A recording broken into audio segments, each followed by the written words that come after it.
My special blend. I made it just for you, Victor said, placing the steaming cup of coffee in front of me. His smile reached his eyes, but something in the way his fingers lingered on the handle made me pause. A metallic scent drifted up with the steam, faint but unmistakable. I nodded appreciatively, watching as he moved around our countryside kitchen, serving the rest of his family gathered for our traditional Sunday breakfast. The morning light streamed through the windows, casting a golden glow on the scene that should have felt perfect. My mother-in-law was discussing her garden plans while Victor's father spread jam on his toast with methodical precision, the knife scraping rhythmically against the crusty bread. The familiar sounds of family breakfast surrounded me, the clink of silverware, the gentle murmur of conversation, the occasional burst of laughter. Everything looked normal. Everything except that strange scent coming from my cup. My name is Karina Valdez, a successful investment analyst who had built a career on noticing details others missed. At 34, I'd climbed the corporate ladder at one of the most prestigious firms in the country, earning a reputation for spotting trends and patterns that others overlooked. My colleagues often joked that I could smell a bad investment a mile away, but lately, something had been very wrong in my own home, and I'd been too busy, or perhaps too trusting, to see it. I raised the cup to my lips but didn't drink, pretending to savor the aroma. The metallic scent was stronger now, like copper pennies or old batteries. My mind raced back through the past few months, the unexplained weakness that would hit me without warning, forcing me to cancel client meetings, the dizziness that made me grip my desk until it passed, the foggy thinking that came and went like clockwork, always seeming to coincide with important presentations or decisions, always after Victor had prepared something for me to eat or drink. "Is it too hot?" Victor asked, his voice carrying just a hint of tension beneath the concern, his eyes fixed on the cup, waiting for me to drink. "Just letting it cool," I replied, keeping my voice light. "I burned my tongue yesterday, remember?" He nodded, but his shoulders remained tense. I glanced around the table at our breakfast gathering. Victor's parents, who had driven in from their retirement community for our monthly family meal, his sister Celia, who lived just down the road, and Victor himself, my husband of 7 years, the man I had trusted completely, until now. I set the cup down and smiled across the table at Celia. "Celia, you have to try this blend Victor made. It's unique. I think you'd appreciate it more than I would with your refined taste." Before Victor could intervene, I gently slid my cup toward his sister and took hers. "I just remembered I wanted to try that tea you're having anyway, the jasmine one you mentioned last week." Celia smiled gratefully, pushing her long, dark hair behind her ear. "Well, if Victor made it, it must be good," she said, lifting the cup to her lips. She and Victor had always been close, almost too close, sometimes making me feel like an outsider in my own marriage. Victor's face transformed as he watched his sister drink. The change was subtle, a tightening around the eyes, a slight parting of the lips, a flush creeping up his neck, but I caught it. My heart hammered in my chest, but I kept my expression neutral, years of boardroom negotiations finally serving a personal purpose. "This is delicious," Celia commented after her first sip, though her brow furrowed slightly. "A bit strong, maybe?" "What's in it, Victor?" "Just a specialty blend," he said, his voice strained. "A mix I've been experimenting with." I watched them both carefully while pretending to butter a piece of toast. Victor's parents continued their conversation, oblivious to the tension building at our end of the table. I thought back to all the times Victor had insisted on making my coffee in the mornings, always with that same solicitous smile. The times he'd brought me tea when I complained of headaches that only seemed to worsen after his remedies. Within minutes, Celia's face contorted in pain. She set the cup down with a clatter, her hand flying to her stomach. I don't feel... Her words dissolved into a pained gasp as her body convulsed. The teacup tipped over, dark liquid spilling across the pristine tablecloth like an accusation. She slid from her chair, crumpling to the floor as everyone jumped to their feet. Everyone except Victor. He stood frozen, his hands trembling at his sides. "It wasn't meant for her," he muttered, barely audible in the chaos that erupted. But I heard. And my phone, which I'd slipped from my pocket beneath the table, was recording. I'd started it the moment I decided to switch cups, acting on an instinct I'd been ignoring for too long. "Call an ambulance." Victor's mother screamed, kneeling beside Celia, who was now groaning, her body curled into itself. Her perfectly manicured nails clawed at the hardwood floor, her face contorted in agony. Victor's father stood helplessly, his morning newspaper still clutched in his hand. "What's happening?" "What's wrong with her?" he demanded, his voice cracking with fear. I dialed 911, my voice steady despite the storm raging inside me. "Yes, hello. My sister-in-law has collapsed. She's in severe pain, possibly poisoned." I locked eyes with Victor as I spoke, watching color drain from his face. "We're at 1542 Cedar Lane. Please hurry." The dispatcher asked questions that I answered mechanically, never taking my eyes off Victor. His reaction told me everything I needed to know. This wasn't surprise or shock. This was the panic of a plan gone terribly wrong. The minutes waiting for paramedics stretched like years. Victor paced the kitchen, running his hands through his hair, occasionally crouching beside his sister with performances of concern that never reached his eyes. His parents huddled together, his mother sobbing quietly while his father made awkward attempts to comfort Celia. "What happened?" I asked Victor, voice carefully calibrated to sound concerned rather than accusatory. "Did you taste the coffee yourself?" "What?" "Number I. I bought it from a specialty shop. Maybe it was contaminated." His words came too quickly, eyes darting to the cup, then back to me. "Which shop?" I pressed gently, keeping the recording going in my pocket. "You wouldn't know it. It's downtown." His fingers twisted together, a nervous habit I'd always found endearing until now. "That's strange," I said, maintaining my composure.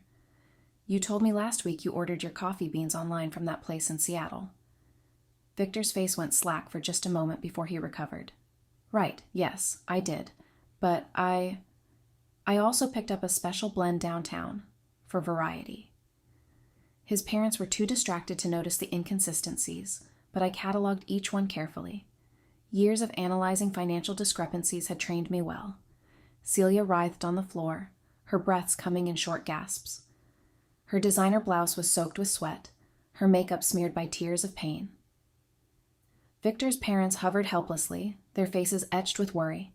I knelt beside Celia, ostensibly to comfort her, but also to hear what she was trying to say as her lips moved weakly. The recording continued in my pocket. "We wanted to keep you from presenting," she whispered between labored breaths.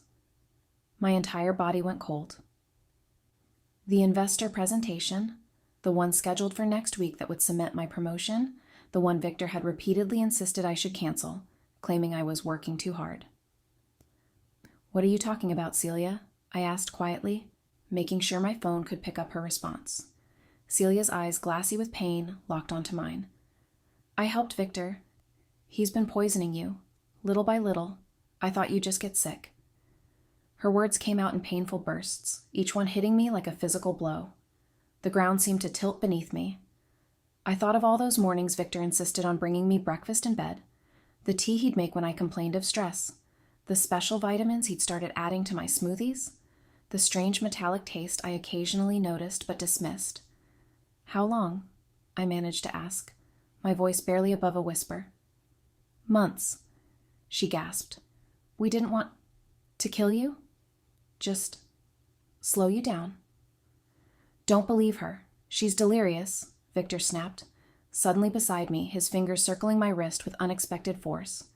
I hadn't heard him approach, too focused on Celia's confession. I didn't flinch. I met his gaze, seeing for the first time the stranger behind the face I'd woken up to for years. The man who had vowed to love and protect me was the very one slowly poisoning me, undermining my health, my career, my life. "Let go of me, Victor," I said quietly, each word precise and controlled. "Karina? She doesn't know what she's saying," he insisted, his grip tightening. "She's confused from whatever is making her sick." "Then why did you say it wasn't meant for her when she collapsed?" I asked, loud enough for his parents to hear. Victor's father looked up sharply. "What did you say, Karina?" Before Victor could respond, the paramedics burst through the door like guardian angels, their efficient movements creating a barrier between me and the man I now knew had been slowly killing me. I watched them load Celia onto a stretcher, her face ashen, her breathing ragged. BP's dropping, one paramedic called out. We need to move now. I'll ride with her, I announced, stepping toward the ambulance before Victor could object. I needed distance from him, time to think, to plan my next steps. She's my sister, he protested, but I was already moving. And your parents need you here, I countered smoothly. They're in shock. I'll call with updates. In the ambulance, with Celia drifting in and out of consciousness, I texted my office, my hands steady despite everything. The message was simple. Check the coffee cup in the break room. Don't touch it. Call Detective Ortiz. I'd suspected something was wrong with the coffee Victor had brought me at work the previous day. Coffee I'd never drunk, setting it aside when an emergency call pulled me into a meeting. The paramedic monitored Celia's vitals, his expression grim. Do you know what she might have ingested? He asked me. I think it was in the coffee my husband made, I replied, choosing my words carefully. He's been making special blends lately. At the hospital, the emergency room erupted into action as they wheeled Celia in. A doctor fired questions at me about possible substances, allergies, medical history. I answered everything I could, then handed over my phone with the recording to a stern-faced nurse who returned minutes later with hospital security. Mrs. Valdez? A security officer approached me. We've contacted the police based on what you've provided. They're sending someone now. I nodded, feeling strangely calm despite the chaos surrounding me. Perhaps it was shock. Or perhaps it was the relief of finally understanding what had been happening to me all these months. Victor arrived shortly after, all-concerned husband on the surface, but I caught the calculation behind his eyes as he questioned the doctors, his story shifting subtly with each telling. First the coffee was a gift, then he bought it himself, then perhaps it was something Celia ate earlier. The toxicology results are preliminary, but they're showing high levels of heavy metals, a doctor informed us in the waiting area, her eyes sharp as she observed Victor's reaction, particularly thallium, which is extremely concerning. Victor paled.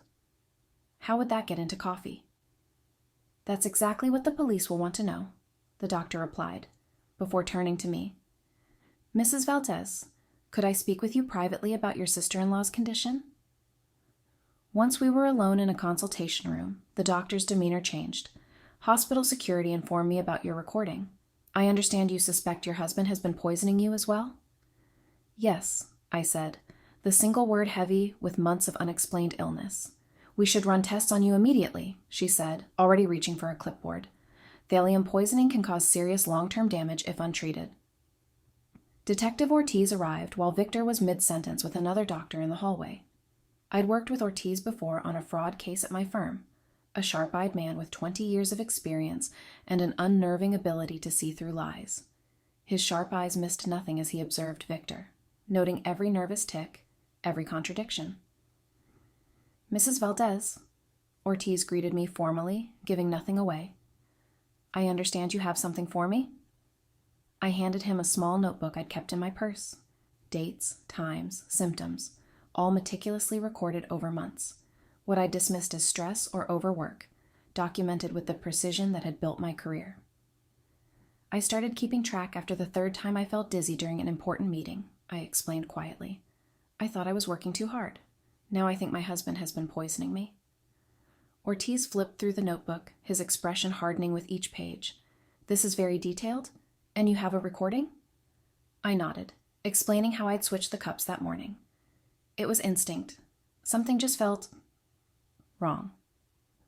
Ortiz listened to the recording, his face darkening as Celia's confession played back.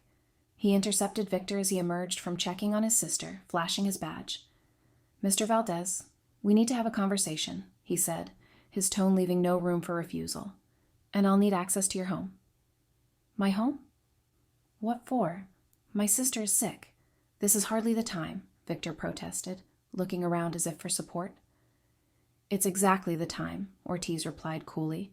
Officers are already en route to secure the scene. Victor's protests fell apart under Ortiz's questioning. His story changed repeatedly, first claiming ignorance, then suggesting Celia must have poisoned herself accidentally, then insinuating I might have done something to the coffee myself out of jealousy over his close relationship with his sister. Within hours, Investigators in Victor's home office found documents detailing the side effects of various poisons hidden in a locked drawer. Empty packaging of suspicious substances lay barely concealed in the trash. His tablet, secured with a password that was our wedding anniversary, contained notes scheduling doses for specific days. Always before important meetings, always before presentations. He has over a dozen scientific articles about thallium poisoning bookmarked, an investigator told Ortiz as I sat in the hospital cafeteria, sipping water and trying to process everything. And searches for how to poison someone slowly without getting caught. The motive emerged with sickening clarity. Victor, the supportive husband in public, had been sabotaging my career for months. My success had become his target.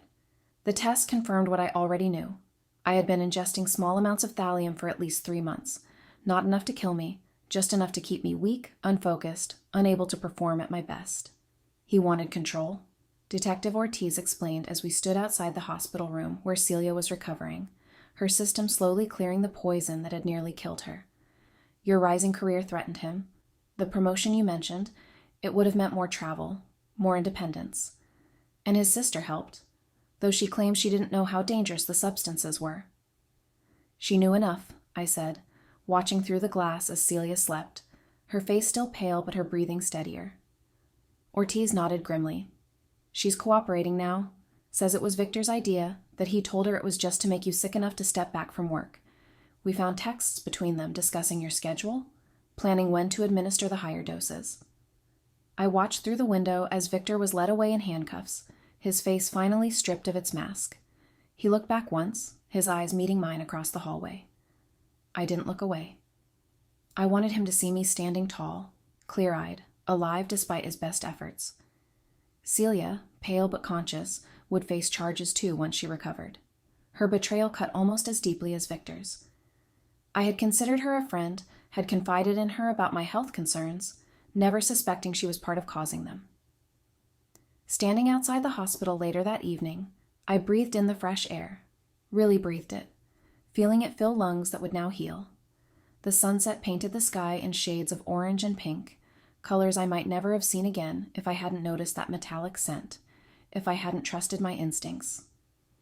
I felt shattered and victorious all at once. The life I thought I had was gone. My marriage revealed as a facade. My trust thoroughly broken. But I had survived. I had caught them. And I would never again ignore my instincts, never again let anyone control my life, my health, my future. My phone buzzed with a text from my assistant. Presentation rescheduled for next week. Board sends their support. Let me know what you need. I smiled, a real smile that reached my eyes, and walked toward my car. The doctors had started chelation therapy to remove the remaining poison from my system. I would recover, physically at least. The emotional wounds would take longer to heal, but I would face that challenge too.